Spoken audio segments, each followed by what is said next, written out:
Queridos, com muita alegria, quero saudar a todos com a paz do Senhor.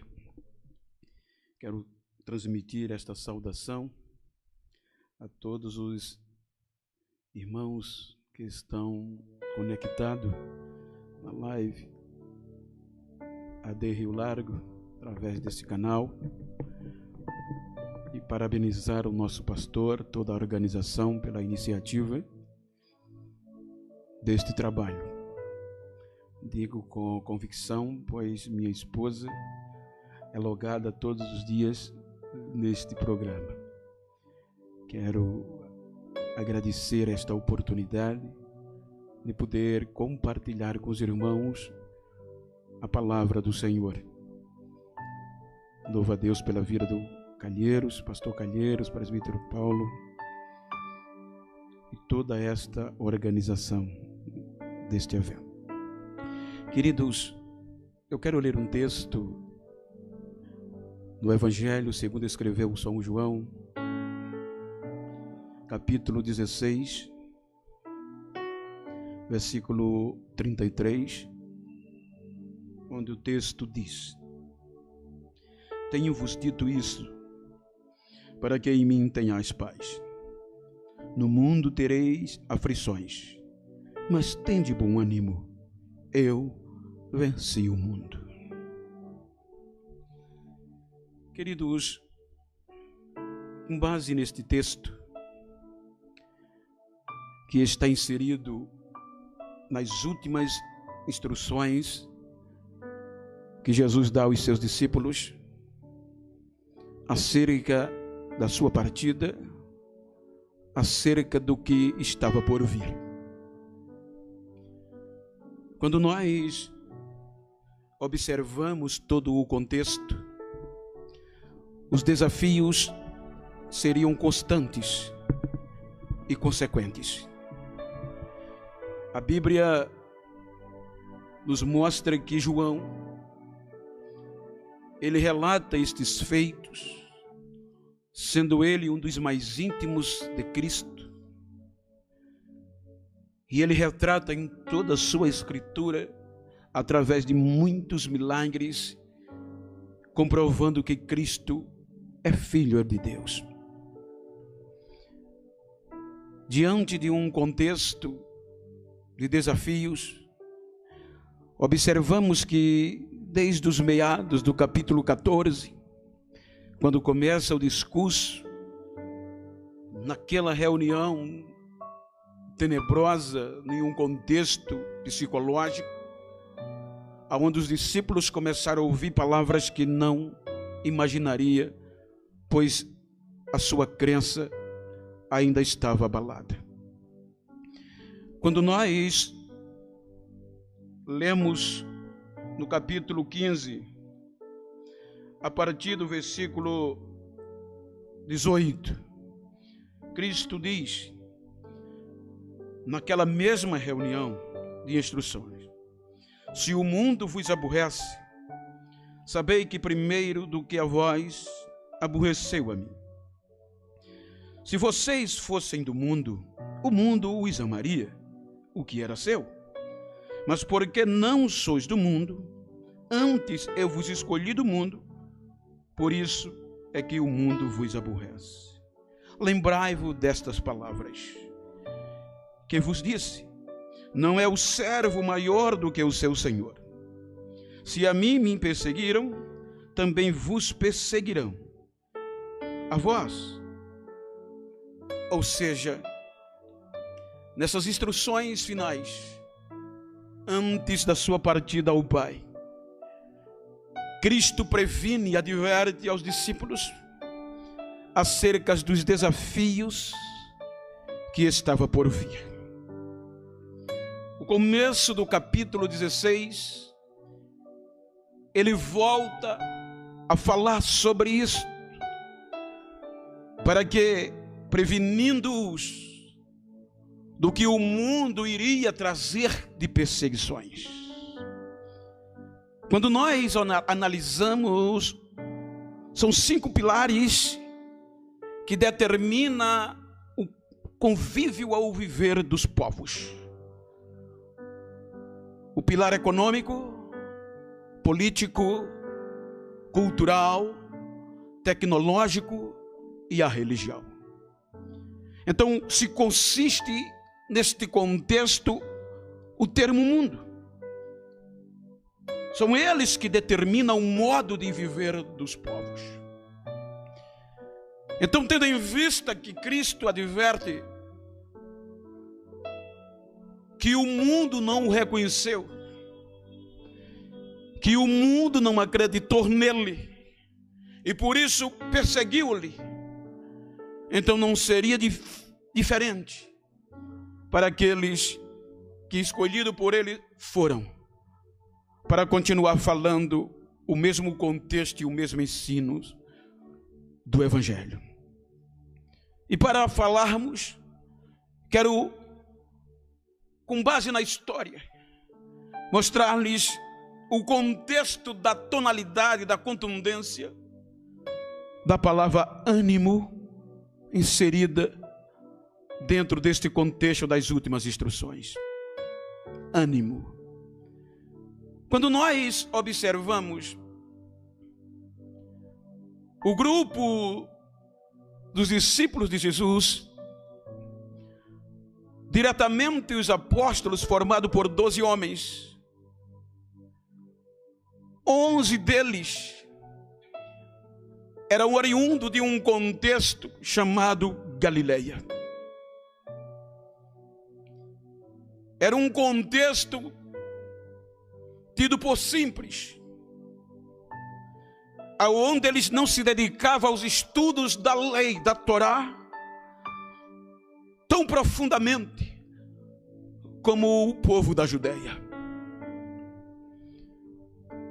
O convívio com os romanos e os gregos era uma verdade. E dentro do contexto, isto fazia com que eles não vivessem uma vida espiritualmente fervorosa. E isto era ponto discriminatório por parte dos da Judeia. Os irmãos hão de convir que os próprios fariseus desafiaram Nicodemos a procurar nas Escrituras se porventura surgiu algum profeta da Galileia. E esqueceram que Jonas provavelmente era da Galileia. Não. Então era um povo galileus de características diferenciadas. Era um povo nacionalista. Era um povo trabalhador, resiliente. E foi neste contexto que Cristo escolhe os seus apóstolos,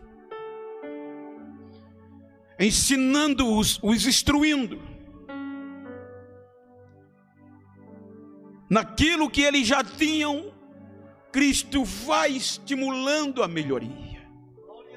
Eles eram tão nacionalistas que não aceitava a opressão romana. Então este foi um dos pontos que os próprios discípulos, quando se chegaram a Jesus e chamados por ele, possivelmente em uma ótica revolucionária, onde a proposta de Cristo era libertar os judeus e todo o mundo. Então dá-se a entender que a primeira modo como eles eram corajosos, destemidos, patriotas. Então a visão deles era que Cristo estava falando de um contexto material, monárquico, a ponto que nas Escrituras você vê muitas vezes alguns ou familiares se demonstrando como tais. Se nós observarmos o assunto destas últimas instruções, depois de aproximadamente 3 anos passaram-se, e eles sendo catequizados no novo ensino, no conjunto dos ensinamentos de Cristo, que é o Evangelho de Cristo. E agora Jesus diz a eles que está chegando a hora que eles vão o procurar e não vão encontrar fisicamente. Então, nestas últimas instruções, quando Jesus está falando da sua ida, eles não acreditam. Alguns diziam: do que é que ele está falando? Nós não estamos entendendo. Aí Jesus disse: o mundo vai se alegrar e vocês vão ficar tristes.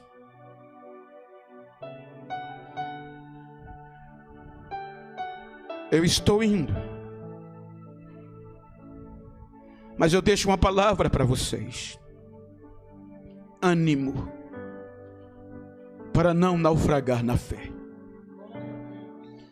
Se nós observarmos o contexto cultural, 4 idiomas predominavam neste tempo: o hebraico, o idioma original dos hebreus; o aramaico, o popular; o grego e o latim. No hebraico, eles falavam, todos os hebreus, antes do cativeiro. Quando eles foram levados para a Babilônia, ou levados à Babilônia como cativos, a influência babilônica, a cultura babilônica, que o aramaico era quem era o idioma oficial. E quando a maioria dos judeus voltaram da Babilônia, o aramaico se torna também uma das suas línguas. Com o advento do Império Grego Macedônio, quando Alexandre, com o seu grande e poderoso exército, conquistou muitas terras, inclusive a Palestina, o grego predomina. Então o governo, o imperador, dava privilégios, favorecia-os com incentivos financeiros a todas as províncias que a eles agora pertenciam. Aqueles que incluíam e adaptavam a cultura grega em seu dia a dia eram incentivados por motivos financeiros. Então agora o grego na cultura começa a fazer parte da nova geração. Agora a cultura grega, o idioma grego se torna uma língua popular. O aramaico era a língua do povão. O grego, para assinar documento, todo o contexto jurídico era o grego. E este idioma foi eliminando, foi tirando esta cultura grega alguns bons costumes dos hebreus. Costumes como os tais, os nomes. Agora os hebreus colocavam nomes de filho não mais como antes, que tudo se direcionava a Deus. Deus é meu juiz, Deus é minha fortaleza, como nós ouvimos. Deus é isso. Não, mas agora motivados por esses incentivos, e essa cultura vai permeando dentro do contexto. E agora os pais hebreus colocavam o nome dos filhos de mitologia, dos deuses da mitologia grega, Apolo e outros, porque eram lindos. A cultura cotidiana vai roubando os bons costumes. E cerca de 64 anos antes de Cristo, o general Pompeu, tendo a fragilidade com a morte de Alexandre e dos seus generais, o Império Romano predomina sobre a Palestina. E o latim era o idioma oficial do Império Romano, oriundo do contexto indo-europeu.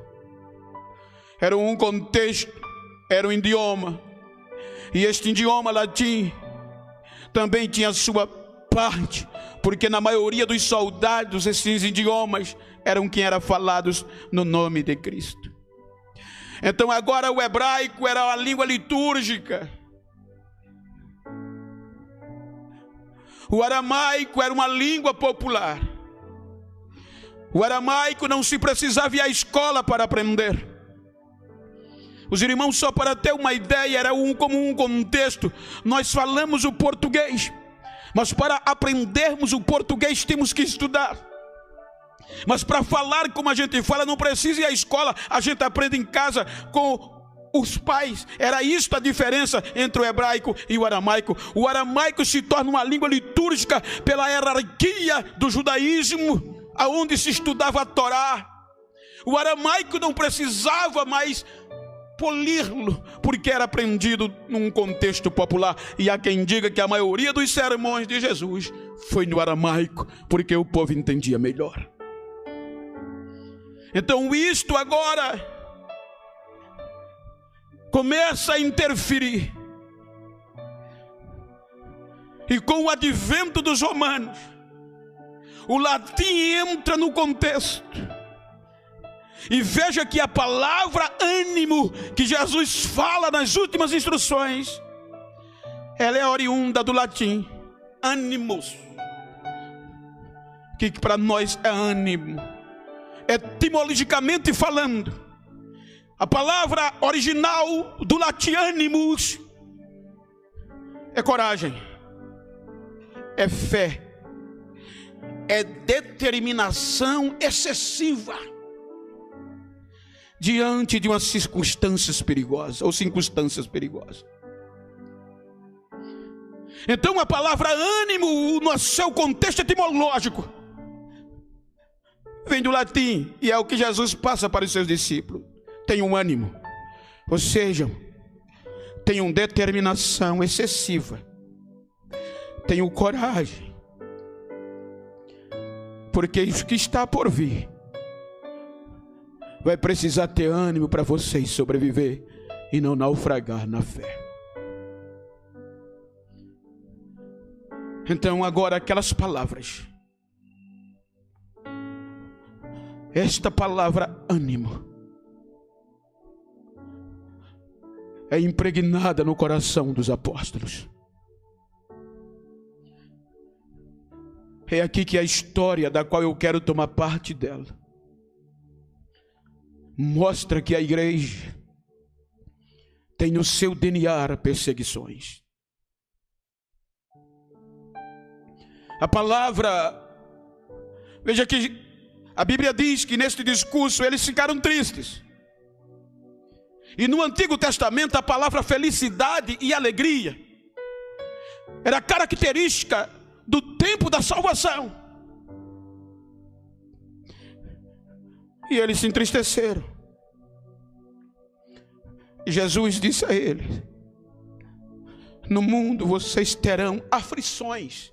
Veja que não está no singular, está no plural, aflições. O mundo vai causar isso em vocês. Quando nós observamos 19 séculos de história de perseguições duríssimas, os 300 primeiros anos da igreja, eu tentei entender o quanto esta palavra ânimo fez parte no cotidiano da igreja. A coragem excessiva, a determinação excessiva diante de situações perigosas. Se nós observarmos a história, a igreja é expert em perseguições e em tribulação. Os primeiros séculos da igreja,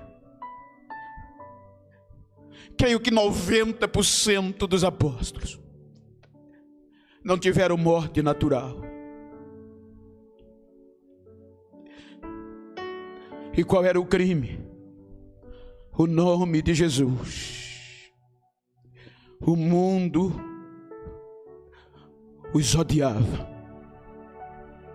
O mundo, baseado nesses 5 pilares, os aborrecia, porque eles se tornaram estrangeiros na própria terra, assim como Jesus não foi aceito. E agora os seus seguidores, aqueles que iriam continuar falando neste nome, padeceria das mesmas perseguições. Lembrai-vos que o servo não é maior do que o seu Senhor. Se perseguiram a mim, por certo vocês também perseguirão.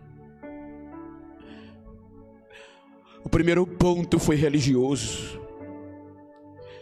Quando o ortodoxismo judaico não aceitava a propagação deste nome, então vieram as prisões para calá-los. Mas o que motivava-os diante de prisões, de ameaças de morte? Eles terem este ânimo em meio às aflições. Tenham ânimos, tenham ânimo, tenham coragem, porque eu venci. E se eu venci, vocês também vencerão. Foram crucificados vivos, porque o mundo não os aceitava. Esfolados, tirado o couro vivo de muitos. Mas este ânimo os motivavam a não desistir. Eles buscavam forças excessivas e coragem, a determinação para não desistir e não fraquejar na fé. Outros, apauladas. Outros, aos leões e às feras. Os 300 primeiros anos foram tão doloridos. Foram tão doloridos. 64 anos depois de Cristo, foi quando Nero incendiou Roma e usou os cristãos como bode expiatório, culpando-os. E esta perseguição desencadeou em todo o Império Romano e aos poucos foi tomando conta de todo o canto da terra onde havia cristãos. Foi nesse período que Tertuliano escreveu que os cristãos eram culpados de tudo que acontecia. Em uma daquelas suas escritas, ele menciona dizendo: se o rio Tigre, ou seja, se as enchentes do rio Tigre chegam às paredes, se o rio Nilo a Goa não transborda no campo, se o céu não se move e a terra se o faz, cada praga, cada fome, os cristãos são culpados, são os culpados. E a determinação era: joga ele aos leões. Eles eram culpados de tudo que acontecia, e a sentença era aos leões. E muitos deles, diante dos leões, tinham ânimo, coragem excessiva, determinação excessiva no original, para não desistir, para não fraquejar. O mundo aborreceu a mim, e com certeza aborrecerá vocês, porque vocês são estrangeiros na própria terra.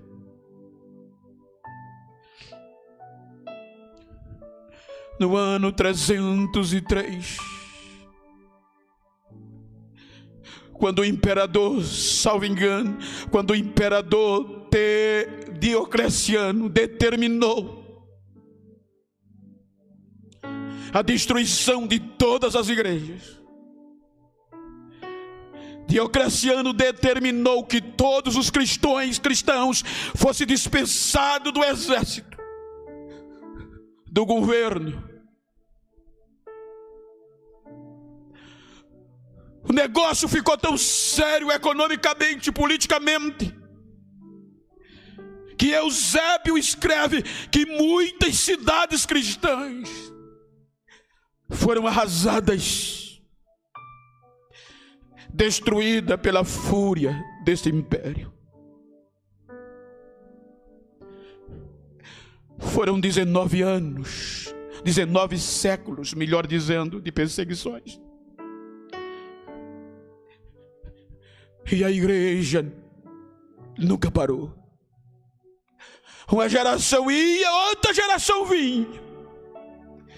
Mas essa palavra tem um ânimo. Não desista. Busque coragem, além da que você já tem.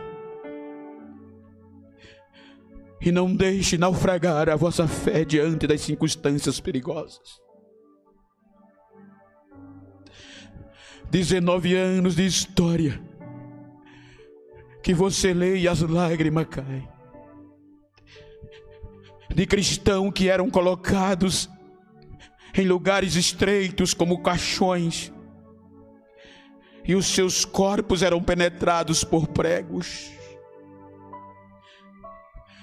De cristãos que eram colocados dia e noite em quartos escuros com pingueira de água, para a pressão psicológica fazer eles desistirem da fé. Aonde estes cristãos buscavam ânimo?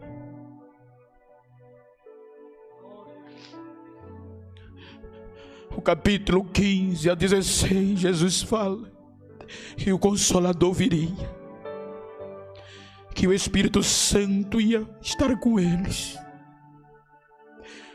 para fazê-los suportar os momentos difíceis, com uma institucionalidade da igreja,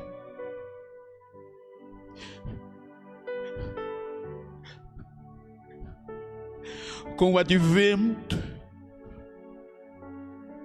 do Islã, do comunismo, o socialismo, a igreja silenciou.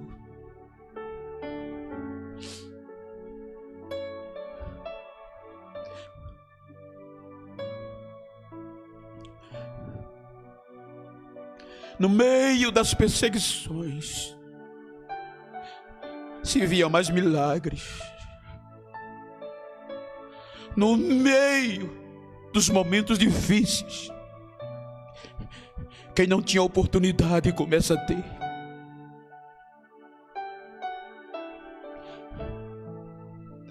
A perseguição está no DNA da igreja. Eles diziam, neste tempo de crise, que a perseguição fazia parte da história da igreja. E não só isso, mas aqueles que davam a vida por amor a Jesus eram tidos em alta estima. O que é que o Senhor quer falar? É que os cientistas, os economistas, dizem que crise maior está por vir. Crises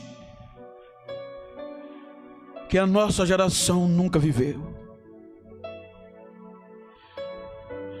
Eu recebi um pedido de oração ontem de pessoas, de famílias que têm pessoas que já estão suicidando-se. De pessoas que não têm a Cristo, que não está suportando as perdas e as circunstâncias perigosas e difíceis, e estão tirando as próprias vidas. Mas a igreja tem um diferencial.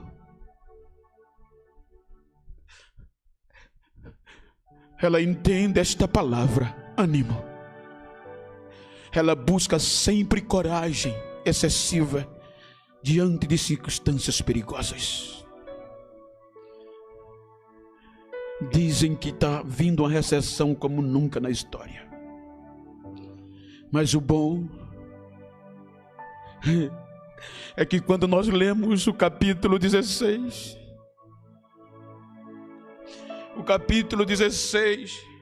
do mesmo evangelho segundo escreveu João, quando nós lemos dentro de um contexto, versículo 20, Jesus disse: na verdade, no mesmo discurso, na mesma reunião, na verdade vos digo, que vós chorareis e lamenteis, e o mundo se alegrará, e vós vão estar tristes, mas a vossa tristeza se converterá em alegria. A mulher, quando está para dar à luz, sente tristeza, porque é chegada a hora, mas depois de ter dado à luz a criança, já não se lembra das aflições pelo prazer de haver nascido um menino ou um homem no mundo. Assim também vós, agora na verdade tendes tristeza, mas outra vez os verei, e o vosso coração se alegrará, e a vossa alegria ninguém tirará.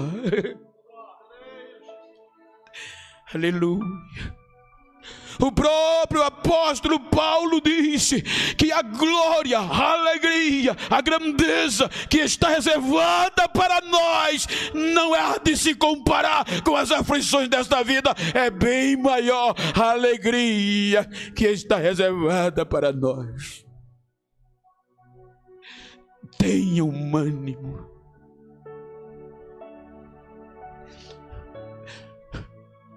Tenham coragem. Tenham força. Sejam determinados excessivamente. É isso que quer dizer a palavra ânimo no latim, de onde ela é oriunda. Tenham forças para não desistir. Este é o evangelho de suportar crises e momentos difíceis.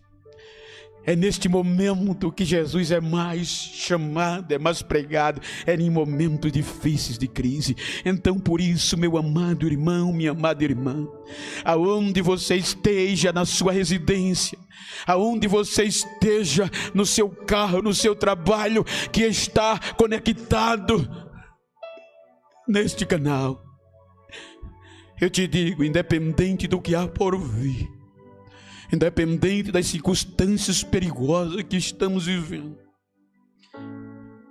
e segundo os especialistas vai piorar, independente do dano que ela venha trazer, Jesus nos preveniu: no mundo tereis aflições, mas tenham bom ânimo. Mas por que bom ânimo? Porque eu venci o mundo. Eu venci o mundo. Então vamos lá, amigo. Então vamos lá, amiga. Você consegue. Talvez você está querendo desistir pelas aflições. Talvez você não esteja suportando as circunstâncias. Aciona o ânimo. Aciona a coragem excessiva que moveu a igreja durante esses 20 séculos. E o mesmo Espírito está conosco. E neste final de manhã, a palavra que eu vos tenho é ânimo, é coragem, é fé em meio às circunstâncias perigosas. Aonde você esteja, vamos lá, Mas o que é que me faz ter ânimo diante das circunstâncias que só vem tristeza? É que Jesus afirmou: a vossa tristeza se tornará em alegria. É por isso que alguém me questiona: como é que pode, Genival? O mundo todo preocupado e vocês cantando.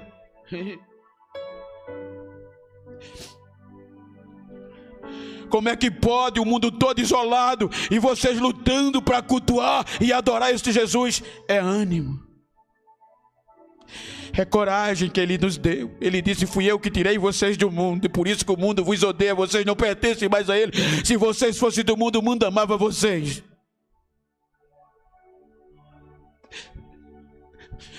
Na maioria o mundo estará alegre, e vocês tidos como povinho tristes.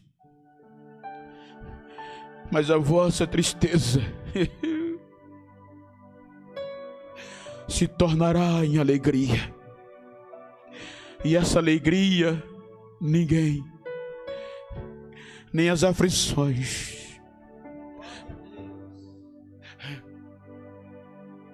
tirará de vocês, porque ninguém vos la tirará. Então, aonde você estiver, diga comigo: a minha alegria nada e ninguém tirará, porque eu tenho ânimo. Em meio às adversidades, ânimo. Em meio às perseguições, ânimo. Diante dos leões, ânimo. Diante do fogo, ânimo. Diante das feras, bom ânimo. Bom ânimo. É o que Jesus disse à igreja: eu venci. Eu venci. Soberano Deus e eterno Pai, em nome de Jesus, eleva a voz a Ti, apresentando, Senhor, as famílias, apresentando aqueles que estão pensando em suicidar-se, apresentando o menos favorecido, apresentando, Senhor, as necessidades do Teu povo e do mundo como um todo. A Bíblia diz que nada acontece sem a Tua permissão. E se não fosse o Senhor, a nossa fé se esvaía, mas é o Senhor que nos guarda. E por ter este ânimo diferenciado, Senhor, a Tua igreja ora a Ti. Anima aqueles que estão desanimados. Aqueles que estão desistindo, os traz de volta. Salva vidas. Entra nos lares, nas famílias. Dê coragem àquele que perdeu. Dê determinação àqueles que deixaram de ser determinados. E as aflições busca sucumbi-los. Mas a Tua palavra nos previne do que estava por vir. E ainda o que está por vir. Mas a Tua palavra nos adverte e nos motiva: ânimo, ânimo, para não desistir. Que Deus te abençoe.